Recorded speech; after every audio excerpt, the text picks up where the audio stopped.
El día de hoy nos toca hacer una revisión del capítulo de tecnología cardíaca.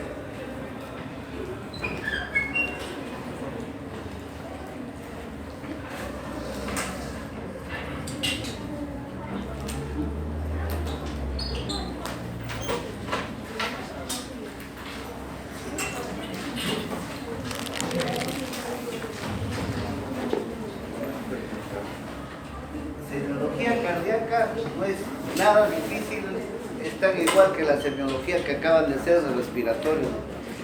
Lo que pasa es que algunas cosas tienen que conocerlo porque es obligado.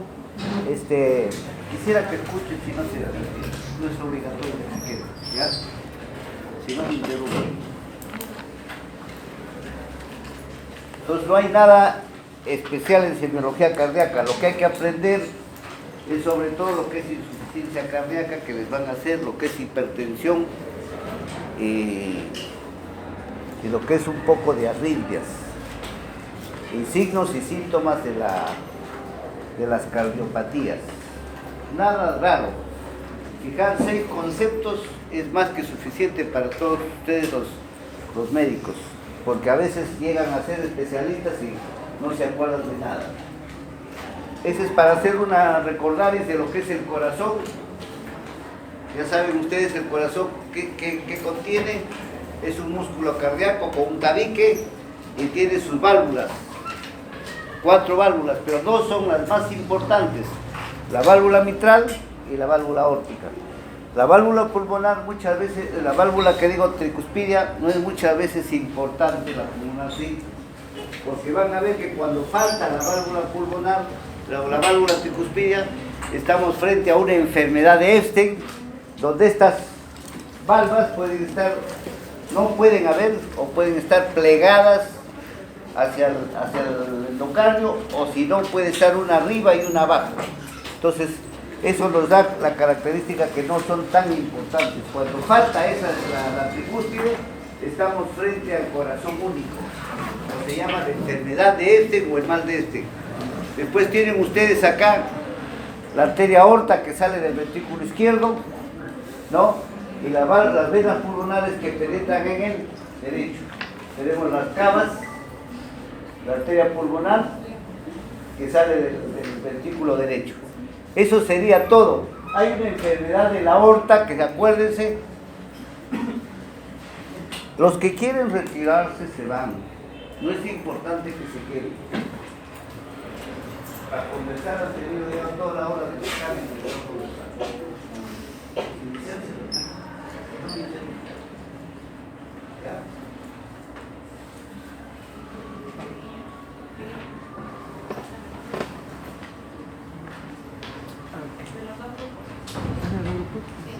Entonces la aorta les decía que es importantísimo porque ustedes van a ver acá en el callado que cuando pierde la capa muscular se van a formar los famosos aneurismas. Entonces tenemos el aneurisma de callado de aorta, que a veces compromete hasta la válvula aórtica. Miren de dónde nace la válvula aórtica. O el aneurisma de aorta abdominal. Esto se forma por calcificación. Cuando hay calcificación, no es plaza pública, por favor. Me va a interrumpir toda la tarde, retírense. Les pido por favor que se retiren. Voy a rezar por el Señor de los Milagros, a ver si se retiran a conversar afuera.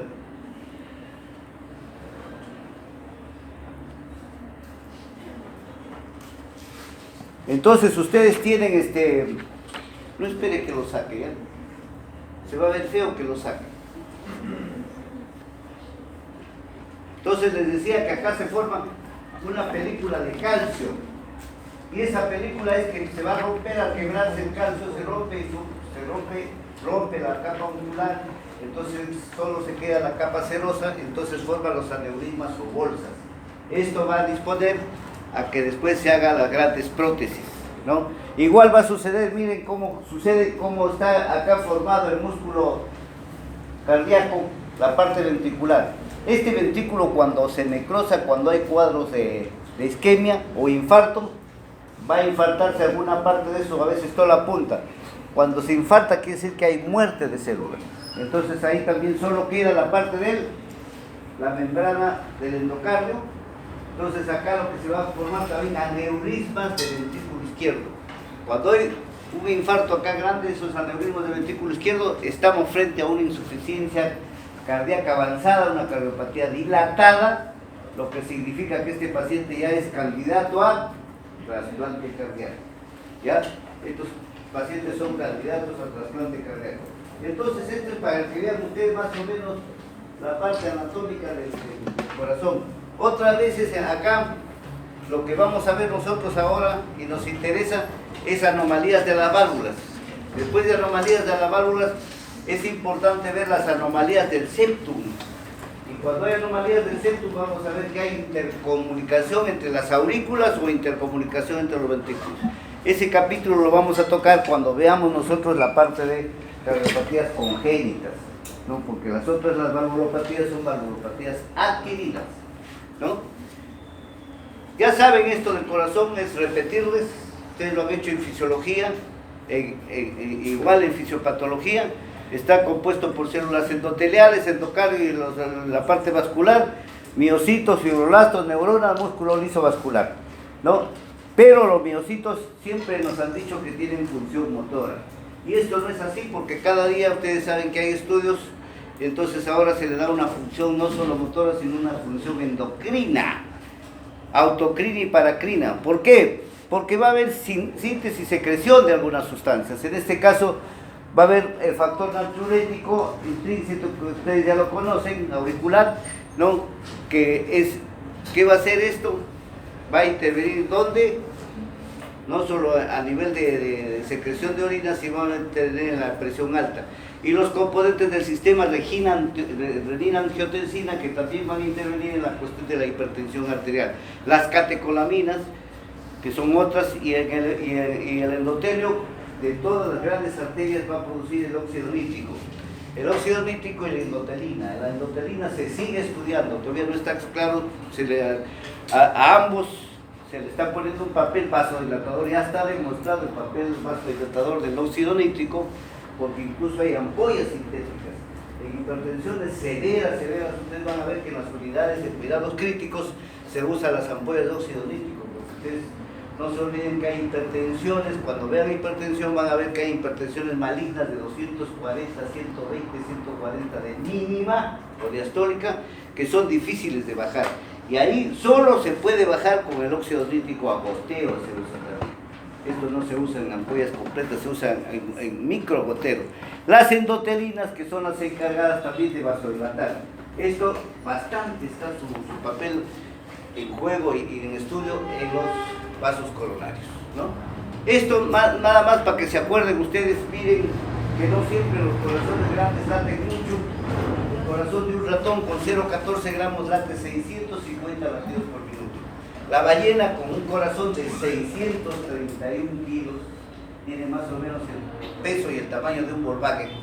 Su corazón 15 latidos por minuto. O sea que no los que tienen, y el que tiene más latidos es el que vive menos. Ustedes ya saben cuánto vive una ballena, ¿no? Y el corazón humano pesa solo 200 o 425 gramos, ¿no? El tamaño de un poco de la mano cerrada, ¿no? Lo importante es que este es un órgano que trabaja tanto que al final de la vida larga que nosotros tenemos, este corazón se dice que ha latido más o menos más de 3,5 millones de veces, ¿no? 3.500 millones de veces, ¿no? Cada día el corazón pues late unas 100.000 veces, es el órgano más divino que hay trabajando y no puede fallar. Acá no hay falta de aceite, no hay falta de grasa, este corazón sigue funcionando. El corazón, como los pulmones y el hígado, son órganos que casi no deben enfermarse, porque apenas se enferman ya estamos sufriendo nosotros de cierta patología. Más o menos 2.000 galones es lo que bombea al día, unos 7.500 litros de sangre al día, ¿no? Nosotros, esta vez, lo que vamos a hacer es la anamnesis de la parte cardíaca, y la anamnesis debe ser bien dirigida. Ustedes cuando hagan una entrevista al paciente tienen que dirigirse bien, y lo primero con el paciente que tienen que hacer es ganárselo. Al paciente no lo pueden estar viendo ustedes de lejos. Cuando tengan un paciente lo que tienen que hacer es acercarse a 50 o 20 centímetros de la cama. Tenemos la mala costumbre que yo llego al paciente y de lejos le digo buenos días. Entonces el paciente se cree, yo no soy payaso, no hay nada, no es circo. Al paciente yo llego y de frente lo saludo o lo acaricio, ¿no? Una agarrada de hombro no significa nada. Entonces yo tengo que ganármelo al paciente. No se olviden que el paciente cardíaco es un paciente muy lábil, muy lábil. Entonces, si es un paciente muy lábil, es sugestivo de todo. Si ustedes se ríen, yo parezco paciente cardíaco, porque hoy día ustedes se ríen, se ponen a conversar y me inquietan. Entonces, así igualito es el paciente cardíaco. El paciente cardíaco es una persona que está atento a lo que ustedes hacen o a lo que ustedes me preguntan. Por eso es que a este tipo de pacientes tienen que hacerle el interrogatorio meticuloso, preciso, cercano, ¿no? Sutil, ¿no? Una historia clínica para un paciente debe casi darles el diagnóstico del síndrome, porque no es nada del otro mundo. Y van a ver por qué, porque nosotros ya tenemos alguna mnemotecnia de signos y síntomas que nosotros tenemos que ponerle. Muchas veces ustedes se acercan al paciente y dicen, ¿tiene fiebre? El paciente no va a saber si tiene o no fiebre. Entonces hay modos indirectos que ya les han dicho sus profesores. Señor, ¿suda de noche? ¿Alguien suda en el frío de noche? No suda, no transpira. ¿Tiene escalofríos? Modos indirectos hay que preguntarle. Igual al paciente. En nuestros pacientes tenemos la disnea, ¿no? La disnea, el paciente le puede decir, me canso. Yo no me voy a acercar de frente a mi paciente y decir, señor, ¿tiene disnea? ¿Quién me estará preguntando? Pues, ustedes saben que nuestro nivel cultural varía mucho. Miren, no va a ser el nivel cultural que tenemos con el presidente de la República. Menos va a ser con un paciente. No va a entender lo que se le pregunta. Entonces hay que tener ciertas características para preguntar. ¿Se cansa usted, señor, cuando se va al baño? ¿Se cansa cuando se va al mercado? Entonces ya son modos de disnea que tenemos que preguntar, ¿no? Dolor de pecho, la disnea, ojo, no debe faltar en un paciente cardíaco. Tal igual como han visto en el paciente respiratorio, acá tampoco puede faltar en el paciente cardíaco. Es uno de los signos primogénitos del paciente cardíaco, porque vamos a ver ahora por qué. Dolor de pecho, otro de los signos que no puede faltar en el paciente, el dolor torácico. Las palpitaciones, igual. Puede haber o no palpitaciones en algunos pacientes. Mareos y síncope. Es casi patognomónico la crisis sincopal del paciente cardíaco y del paciente neurológico. ¿Ya? Tengan presente esto. Tos y hemoptisis. La tos la hemos visto nosotros en la parte respiratoria como un síntoma secundario. Igual va a ser en la parte cardíaca. Y la hemoptisis en nuestros pacientes respiratorios nos asusta. Una tuberculosis, sangró medio litro. No debe asustarnos, porque el paciente cardíaco es un paciente que tiene cantidades de hemoptisis, 1 litro, 2 litros de hemorragia. Y estas cosas a veces lo matan. Muchas veces en provincias mueren por hemoptisis los pacientes y siempre se ha dicho que era una tisis por problema pulmonar. Y no es así. Vamos a ver que no es así cuando hagamos valvulopatía mitral. Fatiga. No pongan en sus historias fatiga, porque fatiga no es igual que cansancio, no es igual que se cansó, nada, que camina y está fatigado. No es así. La fatiga vamos a ver que tiene sus características. Nicturia y poliuria. Nicturia es un signo cardíaco, es un signo primario de insuficiencia ventricular izquierda en el corazón. Quiere decir que en la noche el paciente cardíaco empieza a orinar de noche varias veces, y poliuria también. Es diferente a la nocturia, que es del paciente renal. Entonces, en esto hay que tener cuidado. Ronquera es otro de los signos del paciente, y ahora lo vamos a ver por qué la ronquera. Y el edema también. Todo paciente, hay que diferenciarlo nomás el tipo de edema entre un paciente renal y un paciente cardíaco. ¿Cuál es? El paciente cardíaco al comienzo es blando y después se pone duro, y en el paciente renal casi siempre es una consecuencia de un edema duro. Y la cianosis, que es característica de ciertos pacientes crónicos o con cardiopatías muy complejas, o ustedes han visto en la parte respiratoria pacientes ya crónicamente enfermos con problemas respiratorios. Ahí vamos a tener las uñas en vídeos de reloj, vamos a tener las uñas de color azulado, ¿no? Nada del otro mundo. Entonces, ¿qué es la disnea? La disnea es una dificultad respiratoria, nada más. Acá no hay nada que ustedes estén palabreando, nada. Dificultad respiratoria que causa una sensación desagradable, falta de aire, ¿no? ¿Cómo es la disnea? Se puede presentar como signo-cito, ¿no? Agudo, cuando hay un cuerpo extraño. A veces yo creo que es cardíaco y sin embargo este paciente se tragó un botón, si es niño o si es joven, ¿no? Se tragó una moneda, porque la mayoría nos gusta jugar con cosas en la boca, y hay que ver esto. Ya ustedes saben que con la historia clínica lo saben. Puede ser de tipo alérgico, el asma, ¿no? De tipo, por consecuencia de arritmias, está asustado por el examen, le da una arritmia, ¿no? Puede ser consecuencia de un infarto agudo, un tromboembolismo pulmonar, ¿no? O una falla aguda del ventrículo izquierdo por consecuencias de algún tipo orgánico cardíaco. O puede ser la disnea de tipo crónica, una insuficiencia cardíaca de larga data, una enfermedad obstructiva pulmonar crónica, también nos lleva a disneas crónicas. Entonces, no solo es patognomónico esto, y hay que diferenciarlo por la historia en el paciente cardíaco.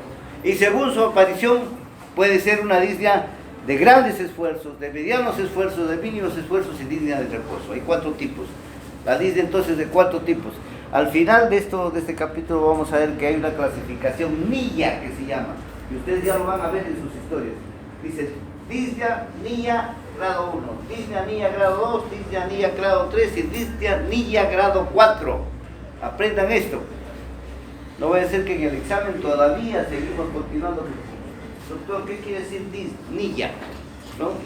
Y esto les decimos en la clase. ¿Cuáles son las causas? Ahora vamos a ver la pneumotecnia cómo es. Causas por activación anormal del sistema de los centros respiratorios, ¿no?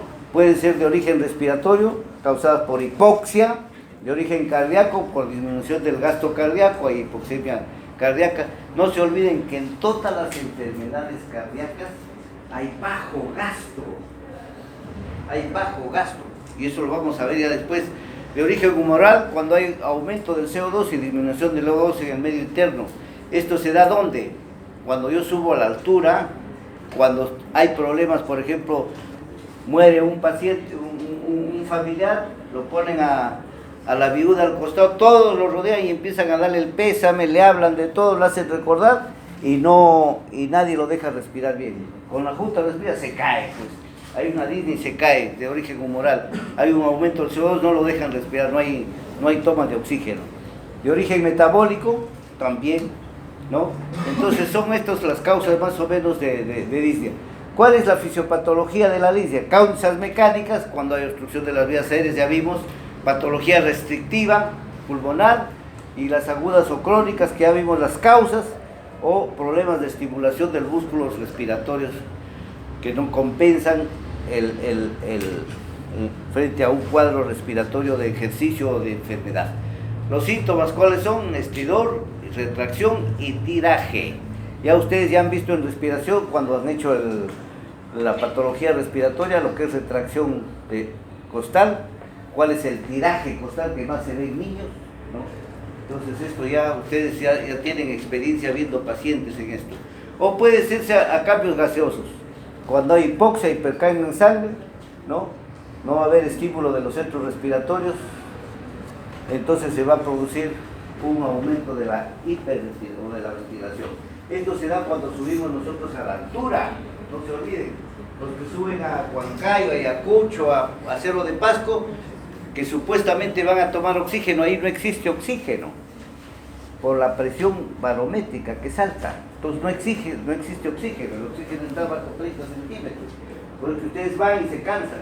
Pues que las personas de allá desarrollan más sus pulmones, desarrollan más su corazón y desarrollan más sus hepatitis, tienen oligomia para tratar de tomar más oxígeno, ¿no? Entonces ya saben ustedes, los que vayan a la altura, ya saben a qué se enfrentan, ¿no? La disnea también puede ser, de acuerdo a trastornos del nivel cerebral, una disnea centromedular, que va a regular, no se olviden que el sistema nervioso regula la profundidad y la frecuencia respiratoria de acuerdo a las necesidades metabólicas. Puede ser anomalías de la bomba ventilatoria del pulmón, ¿no?, que determina la frecuencia respiratoria y la profundidad también.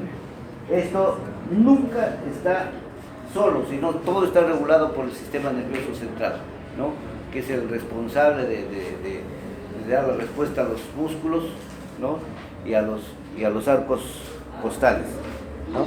Y las anomalías alveolo-capilares que afectan el intercambio gaseoso, por ejemplo, ¿cuál? El tromboembolismo, ¿no?, las neumonías, la alveolitis, que eso acaban de ver ustedes. O puede haber una disnea por bajo gasto, ¿no?, mala función sistólica, donde hay aumento de la presión telediastólica del ventrículo, fallas retrógradas, que es ya por problemas valvulares, ¿no?, y mayor reflejo de Hering-Bauer. ¿Qué es el reflejo de Hering-Bauer? ¿No? Es un incremento del volumen alveolar y va a estar inhibida la inspiración. Y cuando es de bajo y alto gasto, cuando hay el incremento del ácido láctico y el CO2, que van a estimular algunas zonas que son las responsables del sistema nervioso central, del mando respiratorio. En estos casos, ¿qué tenemos? La cardiomegalia, la hepatomegalia, la citis, el hidrotórax. Todos estos van a afectar la expansión de los pulmones, ¿no? Ya saben ustedes por qué. Igual casi seremos obesos. En los obesos, por la compresión hacia el diafragma, van a ver que está alterada el sistema respiratorio.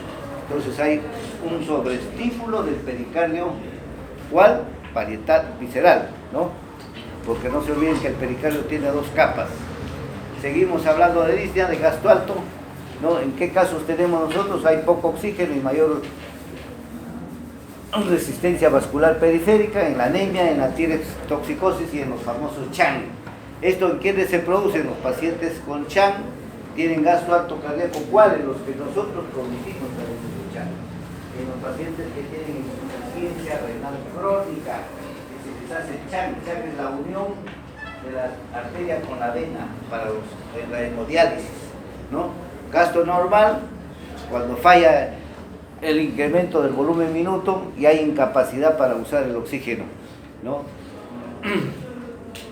Esto se da más en la cirrosis metabólica. Y gasto bajo, ¿en quién tenemos? ¿No? Cuando aumenta la presión retrógrada de los vasos pulmonares y los alveolos. La insuficiencia cardíaca, tenemos bajo gasto, ya les decía, insuficiencia mitral, isquemia miocárdica. Todas las cardiopatías nos dan bajo gasto. Todas, por cualquier motivo, vamos a ir eso viéndolo. Entonces, estas son las principales presentaciones de la disnea.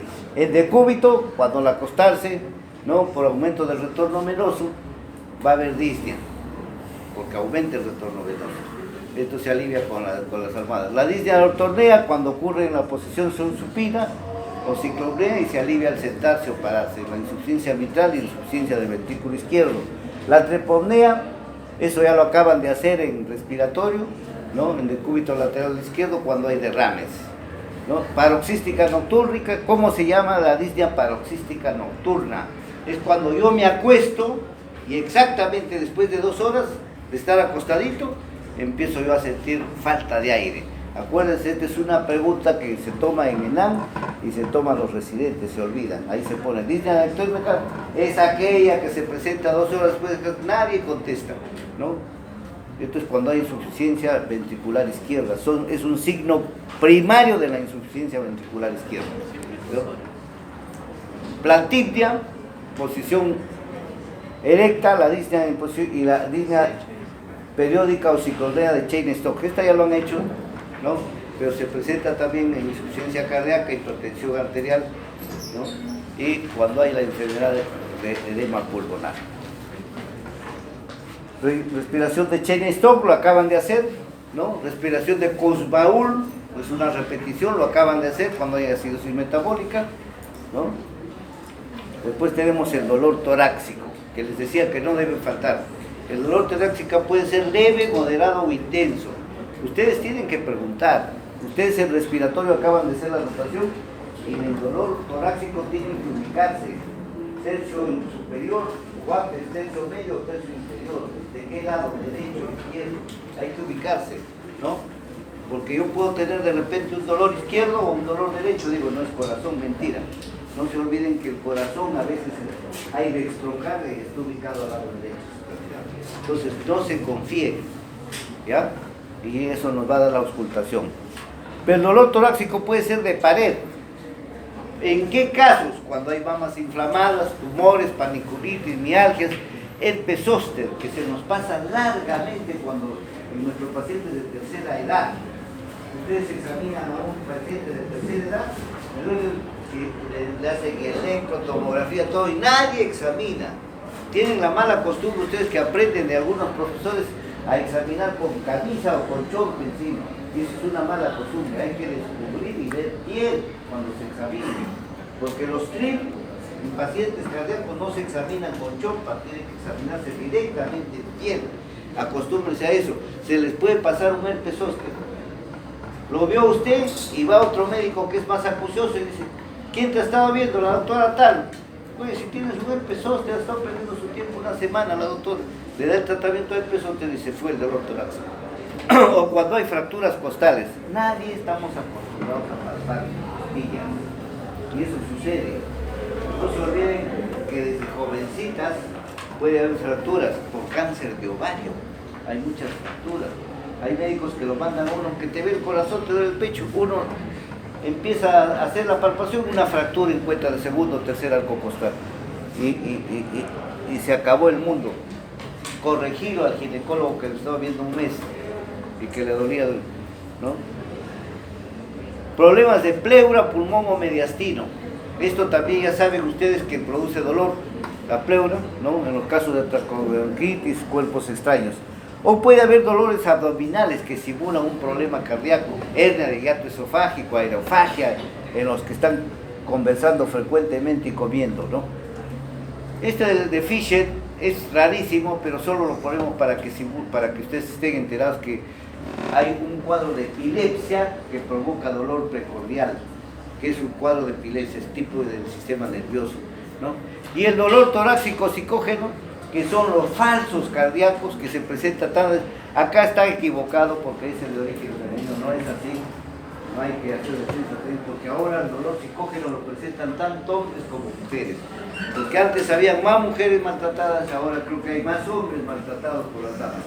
Entonces ustedes van a ver que se presenta este dolor de tipo neurótico y lo van a ver en emergencia, no es juego. Ustedes les parece risa, pero van a recibir y ya no se van a reír el día que reciban un hombre que diga, mi esposa me está maltratando, ¿no? Entonces, el estrés, la pubertad, cuando hay presión de exámenes, tanto en hombres como en mujeres, va a haber este dolor de tipo psicógeno. En el embarazo, en el hipertiroidismo igual, ¿no? Dolor torácico no primitivo, cuando se presenta en hipertensión arterial, les dije obesidad por compresión del diafragma, diabetes o policitemia. En policitemia ya saben en qué consiste el incremento de glóbulos rojos, que es propio de la gente de altura. El dolor torácico primitivo, que es de la enfermedad coronaria, en pericardio, cuando hay procesos inflamatorios, esto lo vamos a ver en pericarditis. No se olviden que el corazón tiene un pericardio que normalmente tiene 50 centímetros de líquido pericárdico. Esto puede incrementarse hasta 3 litros, se logra sacar 3 litros de pericardio, entonces va a haber un dolor tremendo. Cuando hay problemas del miocardio por esfuerzos exagerados, casi la mayoría de acá de nosotros está acostumbrada a levantar 5 kilos, 10 kilos, algunos no levantan ni 1 kilo porque la mamá les lleva todo, entonces el día que les hacen cargar una bolsa de 8 kilos les duele todo hasta el miocardio. Entonces pasa esto, no se olviden. O hay gente que nunca está acostumbrada a hacer, no se olviden que esto es bien duro. Les voy a contar que hubo un médico en María Auxiliadora que un día un amigo le dice, ayúdame a empujar el carro, y le dio infarto. María Auxiliadora, hay un médico que murió, pregunte usted, era cirujano. No, hace 4 o 5 años no se ha muerto el médico. Siria creo que se ha apellidado. Entonces, hay que tener cada uno sus consecuencias. El que no está acostumbrado a levantar peso, no lo haga, no lo haga. Porque si no hay hernia discal, hay problemas cardíacos, ¿no? Yo tengo una paciente que el otro día se me presenta así: doctor, vengo con dolor de cintura, miren, no es cuento. Una gordita que pesa 95 kilos, 1,50 m. Se fue a estudiar técnica de enfermería y nos mandaba a cuidar a ancianitos. Y levantan, pues, entonces tuve que hacer una nota a su profesora que ya no lo ponga ahí, que le diga que se cambie ¿no? Porque está malogrando su columna y su rodilla. No se olviden que cada uno de nosotros está hecho para un peso. Si yo tengo mi peso normal, 65 kilos, mañana engordo, tengo 90, encima me pongo a cargar peso, destrozo mis rodillas. Ahí está, es una de las causas que ustedes van a tener en sus pacientes para ver destrucción de articulación de rodilla, caderas, ¿no? Y columna vertebral. Así es que eso, todo tiene su causa, ¿no? O puede ser deberse a un dolor coronario, pues, ¿no? Netamente, insuficiencia cardíaca, infartos, etcétera, etcétera. O causas vasculares, lo que hablábamos antes, problemas en aorta, en arteria pulmonar o en venas cavas. No se olviden que hay un síndrome de la vena cava también. ¿Qué son palpitaciones? Palpitaciones, todos nosotros estamos, en nuestro corazón está latiendo. De algunos acá de 60, de algunos 40, y no es que estén enfermos. Toda la persona que hace ejercicio, todos los que hacen bicicleta, ejercicio, las personas de campo, ¿no? Esas personas que trabajan en chacra tienen frecuencias bajas permanentes, ¿se acuerdan? La frecuencia puede ser de 48 a 50. Los que no hacemos nada, nuestra frecuencia cae de 70 a 80. Algunos que somos más flojos, nuestras frecuencias, estamos sentados y estamos con 90 frecuencias, ¿no?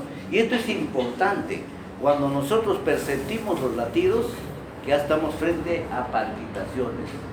Por ejemplo, ustedes antes de que empiece el examen han estado con sus palpitaciones, ¿no? Y esto se puede dar por esfuerzo, post ejercicio, insuficiencia cardíaca, ¿no? ¿Cuál es el tratamiento? Infarto. O se puede dar por arritmias, extrasístoles post pausa de la arritmia, ¿no? Y dentro de las arritmias, ¿cuáles tenemos? Que esto lo vamos a ver después. La taquicardia sinusal y la taquicardia paroxística. ¿Qué es la taquicardia sinusal? Cuando mi frecuencia, yo hago ejercicio, subo escaleras, camino, llega a 150. Entonces, yo reposo y se fue la taquicardia. Pero si mi taquicardia aparece estando yo sentado o hago un poco de ejercicio y supera los 150, estoy frente a una taquicardia paroxística. Y esto lo vamos a ver el día que me da a mí una taquicardia paroxística, ya no me quedo ni en el aula sentadito. Desaparezco, tomo un taxi y voy al hospital porque siento que